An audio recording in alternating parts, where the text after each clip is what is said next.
Vous pouvez accéder à une banque de contenu en ligne qui s'appelle Storyblocks. C'est une entreprise qui propose contre un abonnement des images, des musiques libres de droit, des clips vidéo, des effets sonores. Mais vous pouvez pour certains en télécharger gratuitement.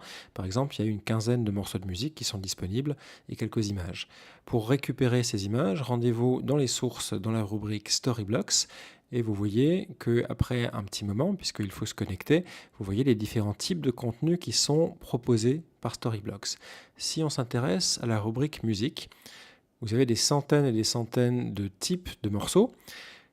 Mais ce qui va nous intéresser dans le premier temps, ça va être de trouver les morceaux gratuits, parce que même s'ils sont tagués et qu'on peut faire défiler ici une liste de vignettes ou de tags, la plupart de ces morceaux de musique sont inclus dans le paiement mensuel que demande Storyblocks. On peut tout de même préécouter tous les morceaux de musique, mais dès que vous voulez poser cet élément sur la timeline, vous voyez que vous avez un écran qui vous demande 10 euros par mois ou 70 euros par an pour utiliser ces musiques libres de droit. Pour trouver les morceaux gratuits, je vais vous montrer une petite astuce. Vous avez ici, et d'ailleurs c'est valable dans tout le reste de LumaFusion, les critères de tri de votre liste.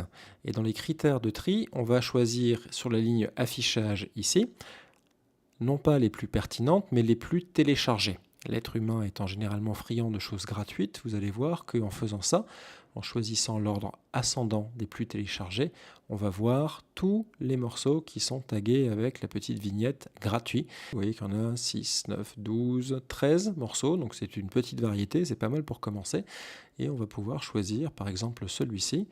Vous voyez qu'il y a une petite icône de nuage ici. Ça veut dire qu'il faudra d'abord évidemment télécharger depuis les serveurs de Storyblocks ce morceau de musique. Ce que Luma va faire dès que vous posez le morceau dans la timeline. Vous voyez qu'elle est grisée pour le moment. Et au fur et à mesure que le téléchargement avance, vous allez voir ce cercle ici se remplir pour vous montrer l'état d'avancement de votre téléchargement une fois que c'est terminé. On peut lire le morceau de musique et s'en servir comme n'importe quel autre type de clip.